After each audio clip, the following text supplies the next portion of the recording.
মোৰ ছাত্ৰ ছাত্ৰীসকল পোনপ্ৰথমে মোৰ ইউটিউব চেনেলটোলৈ তোমালোকক ৱেলকাম জনাইছোঁ। আজি আমি শিকিম অনুশীলনী 6.2 6.1ৰ অংক আগৰ ভিডিঅ'ত আছে, তোমালোকে তাৰ পৰা চাব পাৰিবা। 6.2ৰ 1 নম্বৰত আছে তলৰ সংখ্যাবিলাকৰ বৰ্গ উলিওৱা। তলত কিছুমান সংখ্যা দিয়া আছে, এই সংখ্যাবিলাকৰ বৰ্গ উলিয়াব লাগে। কেনেকৈ উলিয়াম চাই লোৱা। অনুশীলনী 6.2ৰ 1 নম্বৰত আছে তলৰ সংখ্যাবিলাকৰ বৰ্গ উলিওৱা। একত আছে 35, এই 35ৰ বৰ্গ উলিয়াব লাগিব। বৰ্গ মানে স্কুৱেৰ। বুঝুন 35 স্কুৱেৰ। 35ৰ ওপৰত স্কুৱেৰ আছে মানে 35টো দুবাৰ পূৰণ কৰিব লাগিব। 35 ইনটু 35 এটা পূৰণ কৰি দিওঁ। 35 ইনটু 35 35 ইনটু 35 5ৰ লগত 5 পূৰণ কৰিলে পাম 25। 25ৰ 5 উকলিব 2।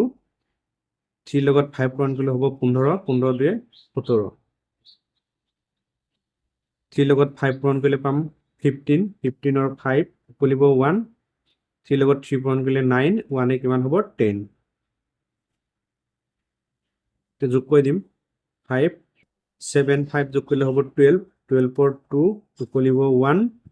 1 আৰু 2 1 1225 1225 এইটো হ'ল 35ৰ বৰ্গ। ইয়াক বেলেগ এটা মেথডতো কৰিব পাৰি। কেনেকৈ কৰিম চাই লোৱা। 35ৰ বৰ্গ উলিয়াব লাগে, বেলেগ পদ্ধতিত কৈ চাওঁ। ফৰ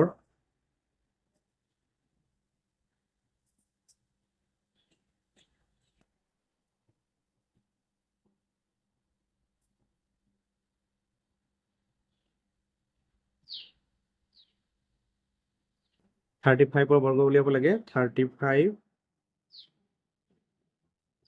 35 এনেকৈ দুবাৰ লিখি ল'বা, তাৰপিছত পূৰণ কৰিম। এই 5ৰ লগত 5 পূৰণ কৰিলে 25 পাম। এই 25টো ইয়াত লিখি দিবা। তাৰপিছত এই 3 লগত 3 পূৰণ কৰিব লাগিব। এই 3 লগত 3 পূৰণ কৰাৰ আগত এটা বস্তু আমাৰ মনত ৰাখিব লাগিব, এই 3 লগত 1 এটা যোগ কৰিব লাগিব। 3 লগত যদি 1 যোগ কৰি দিওঁ কিমান হ'ব 4 হ'ব। তাৰমানে এনেকুৱা 3 প্লাছ 1 ইকুৱেল টু কিমান হ'ব 4। এতিয়া এই 4ৰ লগত 3 পূৰণ কৰিলে কিমান হ'ব 12।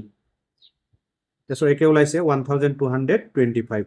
এনেকৈ কৰিলেও হ'ব, নাইবা এনেকৈ কৰিলেও হ'ব। এইটো হ'ল 35ৰ বৰ্গ। 55ৰ বৰ্গ উলিয়াব লাগে। 2 নম্বৰত আছে 55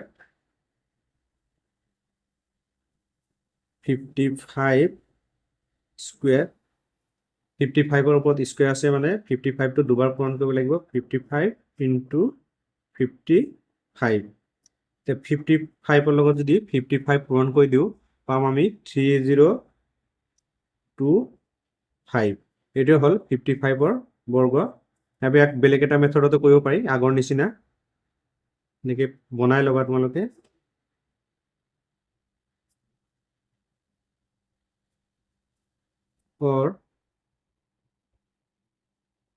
এনেকৈ কৰিলেও হ'ব।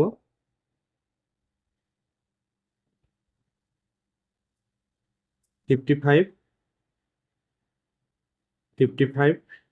পূৰণ কৰিব লাগিব। 5ৰ লগত 5 পূৰণ কৰিলে হ'ব 25।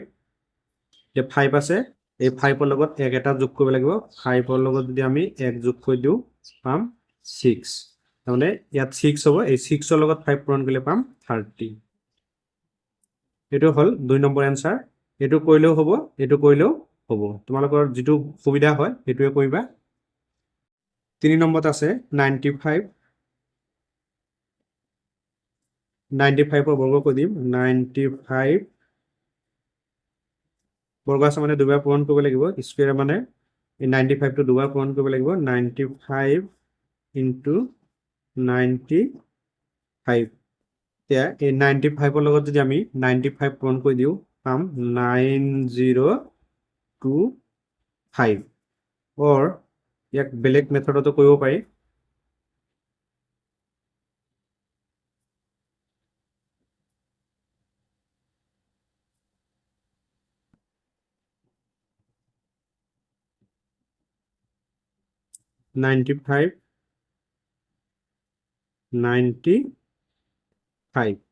এতিয়া 5ৰ লগত 5 পূৰণ কৰিলে হ'ব 25। 9 আছে 9 লগত 1 যোগ কৰিলে হ'ব 10 এইটো 9 লগত আমি 1 যোগ কৰি দিম 9 প্লাস 1 ইকুৱেল টু হ'ব 10 এতিয়া 10 লগত 9 পূৰণ কৰিলে পাম আমি 90 সো এনসাৰ একে ওলাইছে এটো হল 3 নম্বৰৰ এনসাৰ 2 নম্বৰত আছে তিনিটা পাইথাগোৰীয় তৃতীয় উল্লেখ কৰা তিনিটা পাইথাগোৰীয় তৃতীয় উল্লেখ কৰাৰ আগত পাইথাগোৰীয় তৃতীয়ৰ বিষয়ে কিছুমান কথা জানি লওঁ তাৰ পিছত এই 2 নম্বৰ অংকটো কৰিম পাইথাগোৰীয় তৃতীয় এটা বস্তু মনত ৰাখিবা সমকোণী ত্ৰিভুজৰ কৰ্ণৰ বৰ্গ আন দুটা বাহুৰ বৰ্গৰ সমষ্টিৰ সমান আমি এটা সমকোণী ত্ৰিভুজ আঁকি লওঁ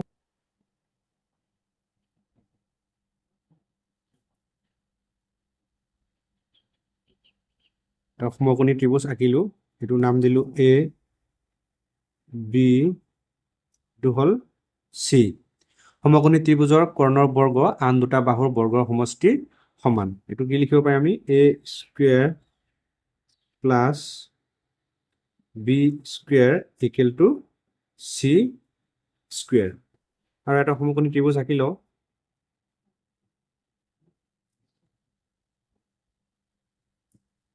to A, B,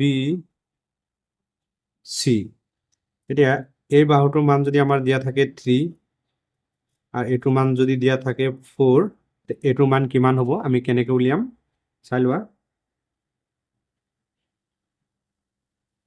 ইয়াত এটা কোণ উৎপন্ন হৈছে ইয়াতো এটা কোণ উৎপন্ন হৈছে আমি কি পাইছো পাইথাগোৰীয় তৃতীয় যে a square plus b square equal to c square a square plus b square equal to c square এর মান কেমন আছে 3 স্কয়ার প্লাস বির মান আছে 4 square equal to c square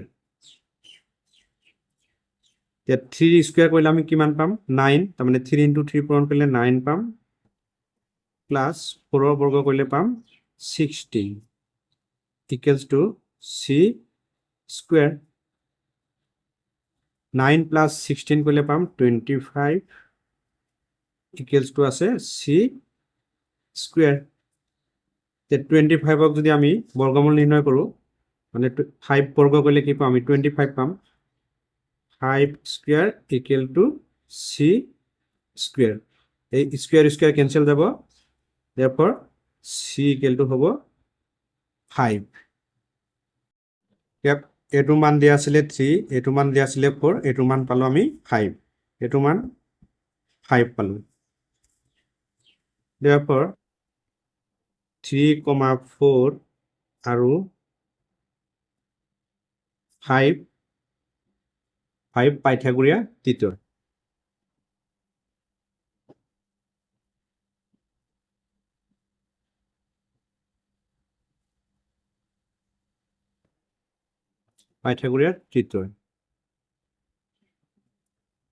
পাইথাগোৰীয় তৃতীয় এতিয়া আমি 2 নম্বৰ প্ৰশ্নটো সমাধান কৰিম 2 নম্বৰ প্ৰশ্নটো আছিল তিনিটা পাইথাগোৰীয় তৃতীয় উল্লেখ কৰা পাইথাগোৰীয় তৃতীয় কেইটা আমি কি পাইছিলো 3,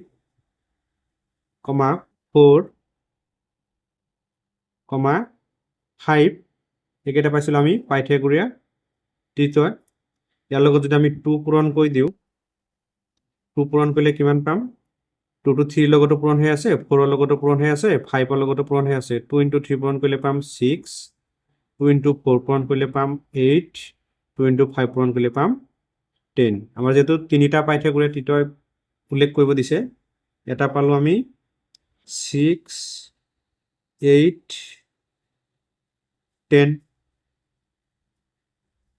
তাৰপিছত 2 নম্বৰটো এনেকৈ উলিয়াই লবা তোমালোকে পাইথাগোৰীয় তৃতীয় কেইটা জানিলে হল 3 4 5 ইয়াৰ লগত এবাৰ 3 পূৰণ কৰি দিয়া তিনিটা কথা কৈছে ইয়াত 3 লগত 3 পূৰণ কৰিলে 9 পাম 3 লগত 4 পূৰণ কৰিলে 12 পাম 3 লগত 5 পূৰণ কৰিলে 15 পাম এতিয়া 2 নম্বৰটো কিমান হ'ব 9 12 15 তাৰ পিছত 3 পূৰণ কৰি দিবা পাইথাগোৰীয় তৃতীয় কেইটা লিখি লোৱা 3 4 5 ইয়াৰ লগত 4 পূৰণ কৰি দিয়া 4 লগত 3 পূৰণ কৰিলে 12 4 লগত 4 পূৰণ কৰিলে 16 4 লগত 5 পূৰণ কৰিলে 20 তে 3 নম্বৰটো লিখিম আমি 12 16 20 এটো হল 2 নম্বৰ প্ৰশ্নৰ এনসাৰ 3 নম্বৰত আছে এটা পাইথাগোৰীয় ত্ৰিতয় নিৰ্ণয় কৰা যাৰ আটাইতকৈ সৰু পদটো 10 পাইথাগোৰীয় ত্ৰিতয় নিৰ্ণয় কৰিব দিছে আৰু আটাইতকৈ সৰু পদটো দিয়া আছে 10 কেনেকৈ কৰিম চাই লোৱা 3 নম্বৰত আছে এটা পাইথাগোৰীয় ত্ৰিতয় নিৰ্ণয় কৰা যাৰ আটাইতকৈ সৰু পদটো 10 সৰু পদ দিয়া আছে ইয়াৰ পদ কেইটা জানি লোৱা প্ৰথম টুৱাইস p এটা হল p square minus 1 p square minus 1 আৰু এটা হল p স্কয়াৰ প্লাস 1 এটো হল সৰু আৰু এটো হল ডাঙৰ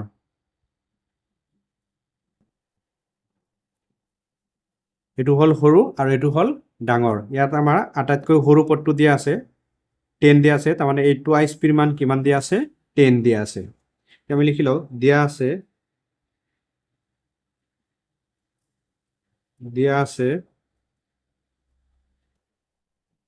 টুৱাইস p আটাইতকৈ সৰু পদৰ মান দিয়া আছে ডাঙৰ পদৰ মান দিয়া থাকিলে এটো লিখি লবা যেটো ইয়াত আমাৰ আটাইতকৈ সৰু পদ দিয়া আছে টুৱাইস p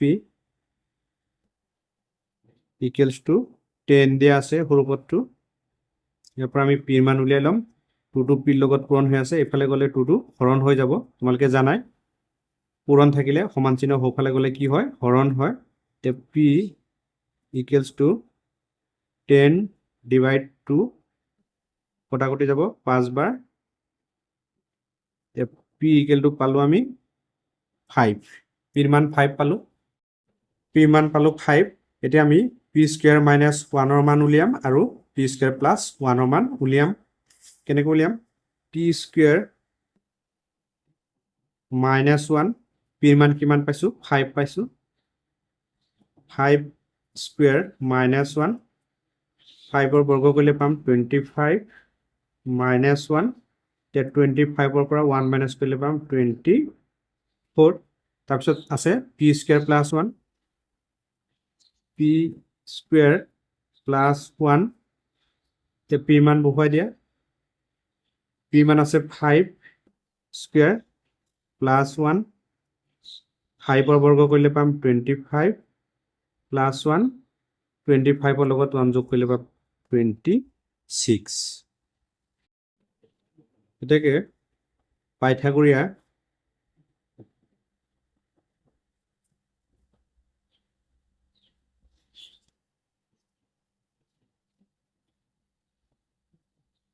পাইথাগোৰীয় ত্ৰিতয়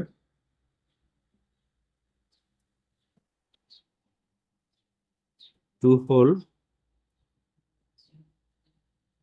পাইথাগোৰীয় ত্ৰিতয়টো হল আটাইতকৈ সৰু পদটো কি আছিল 10 এটা পালো 24 এটা পালো 26 এটো হল 3 নম্বৰ প্ৰশ্নৰ এনসাৰ মোৰ ছাত্ৰ-ছাত্ৰীসকল ভিডিওটো কেনে পাইছা কমেন্ট কৰি জনাবা চেনেলটো সাবস্ক্ৰাইব কৰি দিবা আৰু বন্ধু বান্ধৱীৰ মাজত শ্বেয়াৰ কৰি দিবা